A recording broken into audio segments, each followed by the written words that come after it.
Hello everyone, welcome and welcome back to my channel. In this video, I'll explain climate. So I have already uploaded some videos. If you have not noticed and watched it, please go and check. So in this video, मैं आपको पूरा climate chapter explain करूंगी जो कि इसका पहला part है. So let's start. In last two chapters, you have read about the landforms and the drainage of our country. These are the two of the three basic elements so that one learns about the natural environment of any area. In this chapter, you will learn about the third, that is atmospheric conditions that prevail over our country. Why do we wear woolens in December, or why it is hot and uncomfortable in the month of May, and why it rains in June, July? The answer to all these questions can be found out by studying about the climate of India. तो जैसा कि आपने last to chapter में पढ़ा है landforms और drainage, जो natural environment के थ्री बेसिक एलिमेंट्स होते हैं, जो कि आप टू तो पहले ही चैप्टर में पढ़ चुके हैं और आप आज इसका थर्ड पार्ट पढ़ेंगे, वो है क्लाइमेट. सो आपने कभी क्वेश्चन करा अपने आप से कि दिसंबर के महीने में आप वूलन कपड़े क्यों पहनते हो और क्यों मई और जून के महीने में आपको इतनी गर्मी लगती है? तो इन सारे क्वेश्चंस के आंसर आप इसको वीडियो में मिल जाएगी. Climate refers to the sum total of weather condition and variation over a large area in a long period of time. And weather refers to the state of the atmosphere over an area at any point of time. जो climate होता है वो एक बड़े area का, जो कि 30 साल तक उसकी स्टडी करी जाती है, फिर उसका बताया जाता है इतने इस एरिया का क्लाइमेट ये है. जो कि वेदर होता है वो फ्लक्चुएट करता है, जो कि दिन में एक ही दिन में आपको रेनी वेदर हो जाएगा, धूप निकल आएगी. तो वेदर जो होता है वो कांस्टेंट नहीं होता, बट क्लाइमेट जो होता है वो कांस्टेंट होता है, और इसकी स्टडी 30 साल तक करते हैं और फिर उस एरिया का क्लाइमेट आपको पता चलता है कि ये इस एरिया का क्लाइमेट ये है. The elements of weather and climate are the same, that is temperature, atmospheric pressure, wind, humidity and precipitation. जो आप climate और weather कैसे पता लगाओगे, इसके जो elements हैं वो same हैं. वो क्या है? Temperature है, atmospheric pressure है, wind है, humidity है, precipitation है.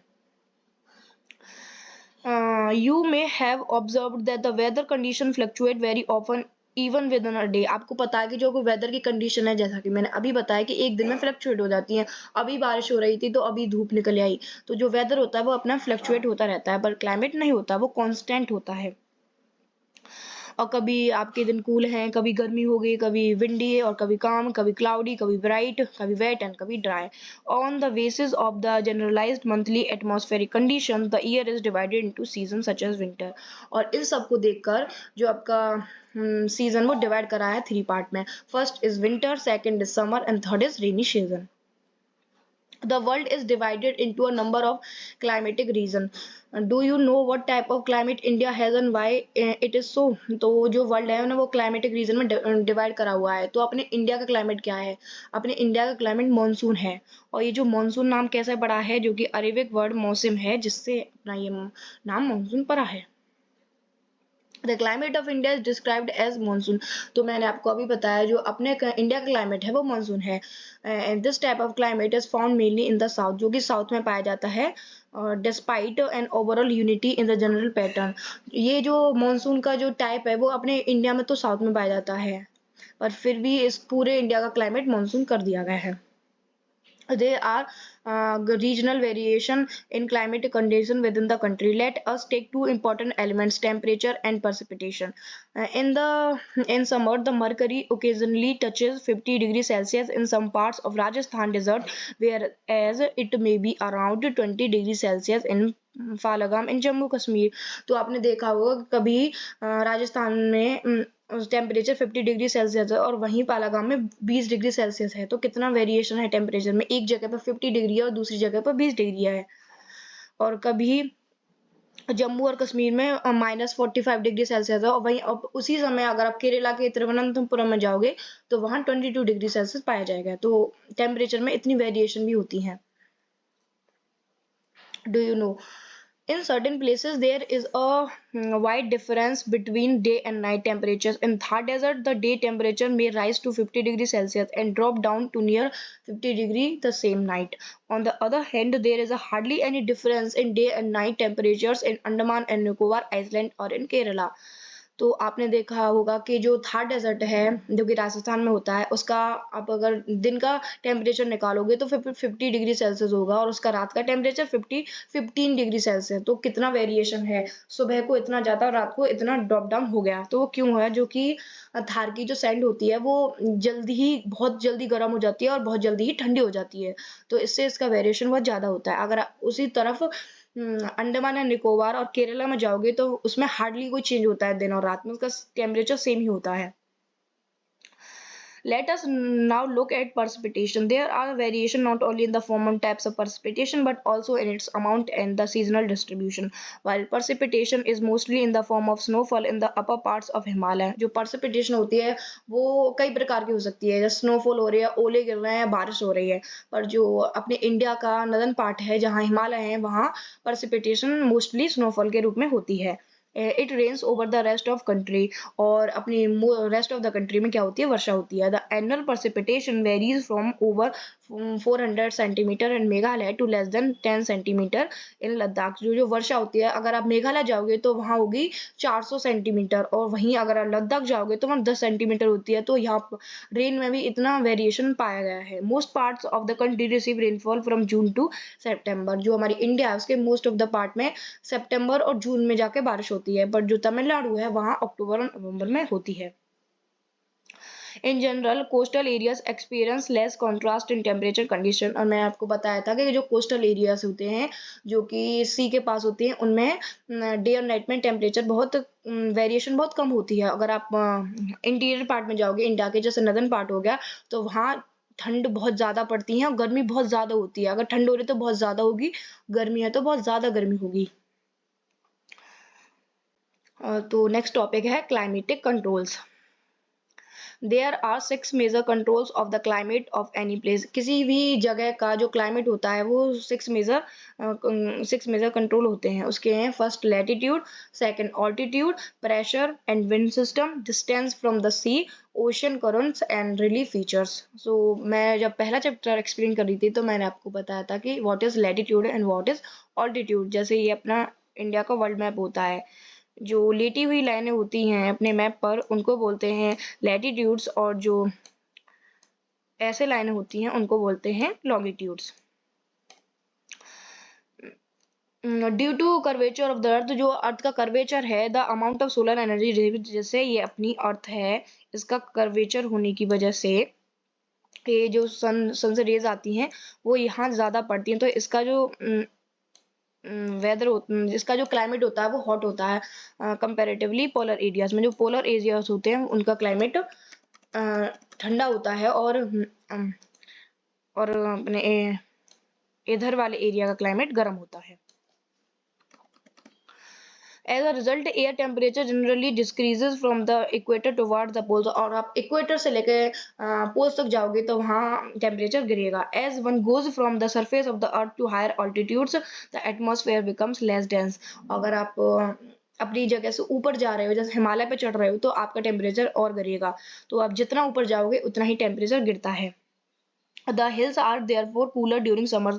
जो हिल्स होते हैं वो गर्मियों के दिन ठंडे होते हैं। The pressure and wind system of any area depend on the latitude and altitude. जो प्रेशर एंड विंड होता है वो एल्टीट्यूड एंड लैटिट्यूड पर डिपेंड करता है। Thus it influence the temperature and rainfall, और जो कि टेम्परेचर एंड रेनफॉल को इन्फ्लुएंस करता है। The sea exerts a moderating influence on climate। सी का भी इन्फ्लुएंस होता है अपने क्लाइमेट पर। जैसे अगर आप जैसे मैंने बताया था कोस्टल एरियाज पर हार्डली कोई इफेक्ट होता है टेम्परेचर में, डे और नाइट का उसका सेम होता है।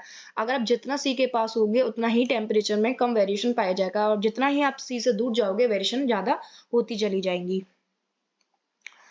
और फिर कुछ रीजन होते हैं ocean currents along with the onshore wind the affect the climate of coastal area. Onshore जो विंड होती हैं वो कोस्टल एरिया के क्लाइमेट को अफेक्ट करती हैं। For example any coastal area with warm और कोल्ड करंट। जो कोस्टल एरिया के जो करंट है अगर वार्म पाए जाएंगे तो दैट एरिया या तो गर्म होगा या ठंडा होगा। If the winds are onshore, जो कि उसकी विंड है ऑनशोर होंगी तो।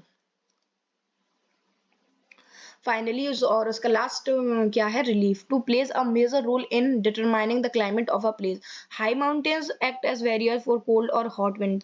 दे may also cause precipitation if they are high enough and lie in the path of rain bearing winds. The leeward side of mountains remains relatively dry. तो जैसे इधर से वर्षा हो रही है, जैसे इधर अपने माउंटेन खड़े हुए हैं और इधर से विंड आ रही हैं, तो ये इतने बड़े माउंटेन हैं कि इनके विंड को रोकेंगे, जिसकी वजह से वो यहीं वर्षा हो जाएगी। तो इस वाले जो एरिया को बोलते हैं अपना विंडवर्ड बोलते हैं, और ये इधर वाला जो कि कम लेस रेन होती है, जो थोड़ी बची हुई विंड इधर आ पाती है और यहाँ वर्षा होती है, और इसको क्या बोलते हैं हम, लीवर्ड लीवर्ड साइड बोलते हैं, जो कि रिलेटिवली ड्राई रह जाती है इसके comparatively. Factors affecting India's climate. तो अपने इंडिया के क्लाइमेट को कौन कौन से फैक्टर अफेक्ट करते हैं उनको अब यहाँ से पढ़ेंगे। तो फर्स्ट है लैटिट्यूड। तो I have already explain what is latitude. I hope आप अच्छे से वीडियो को देख रहे होंगे। The Tropic of Cancer passes through the middle of the country. जो हमारा ट्रॉपिक ऑफ कैंसर है अपनी कंट्री को दो भागों में डिवाइड करता है, और ये कहाँ से स्टार्ट होता है, रन ऑफ कच्छ से, और वेस्ट की तरफ मिजोरम में जाकर खत्म हो जाता है, जो कि अपनी इंडिया को 2 इक्वल पार्ट्स में डिवाइड कर देता है। So let me show you the map. ये रहा अपना मैप, ये अपना इंडिया है, और ये जा रही है ट्रॉपिक ऑफ कैंसर, जो कि अपने इंडिया को 2 पार्ट्स में डिवाइड कर रही है।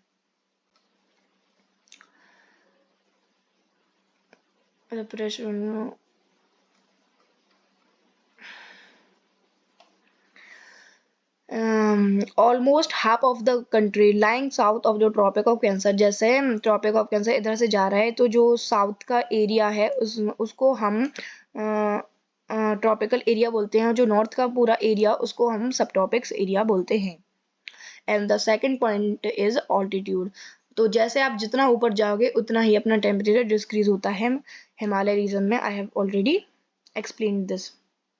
India has mountains to the north. आपको पता है कि जो इंडिया के नॉर्थ साइड में माउंटेन्स हैं which have an average height, जिसकी हाइट क्या है 6000 metres.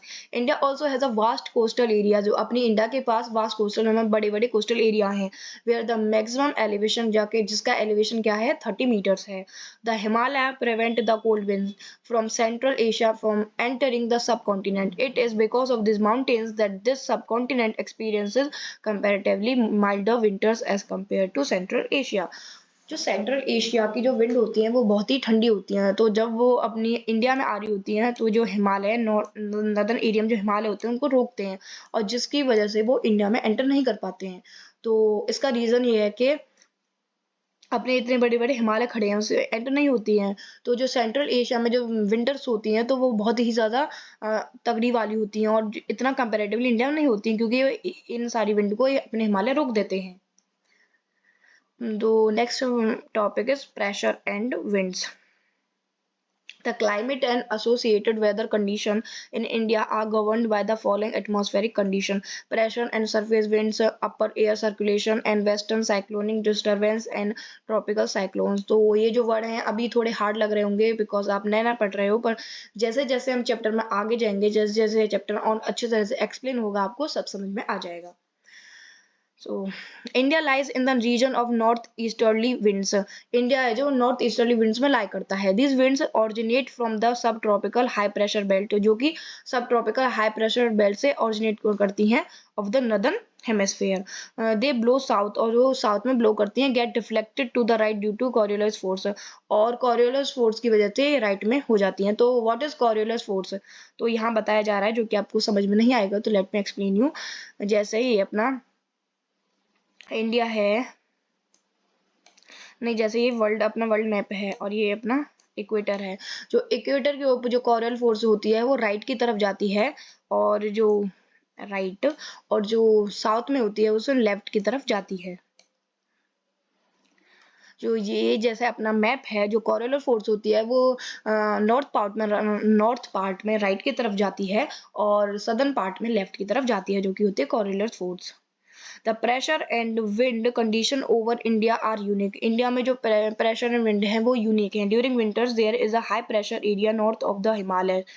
Cold dry winds blow from this region to the low pressure areas over the ocean to the south. In summers a low pressure area develops over interior Asia as well as over northern western India. This cause a complete reversal of the direction of winds during summer. Air moves from high pressure area over the southern India Ocean. जो air move करती है वो high pressure area southern part में high pressure area में move करती है इन अ south easterly direction, और जिसकी डायरेक्शन क्या होती है south easterly. Crosses the equator, equator को क्रॉस करती है एंड टर्न्स राइट, इक्वेटर को क्रॉस करते ही वो क्या हो जाती है राइट टर्न कर लेती है और जो कि लो प्रेशर एरिया में इंडियन सबकॉन्टिनेंट में चली जाती है। These are known as the south west monsoon winds. These winds blow over the warm ocean, जो कि वार्म ओशन के ऊपर ब्लो करती हैं। गैदर मॉइस्चर, और कहाँ से वहां से मॉइस्चर गैदर करती है and bring wide spread rainfall over the mainland of India, और अपनी इंडिया के जो मेनलैंड पर वर्षा करने के करा देती हैं। The upper air circulation in this region is dominated by westerly flow। जो इसका upper air circulation है उसमें westerly flow होता है। Important component of this flow, इसका important component क्या है वो है jet stream।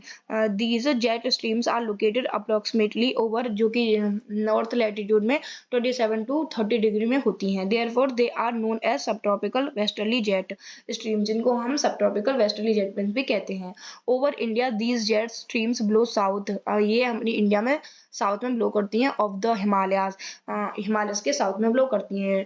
All through the year accept in summer, और जो कि समर को छोड़कर पूरे साल करती हैं। The western cyclonic disturbance experience in the north and north western parts of the country are brought in by this westerly flow. In summer the subtropical westerly jet streams move north. Summer में क्या करती है ये subtropical westerly north में move करती हैं with the apparent movement of sun. And easterly jet stream called the sun, जो easterly jet stream जिसको हम क्या बोलते हैं उसको सब ट्रॉपिकल ईस्टर्ली जेट स्ट्रीम कहते हैं। ब्लोज ओवर, जो कि कहाँ करते हैं पेनिनसुला इंडिया में ब्लो करती है approximately over 14 degree north during the summer months.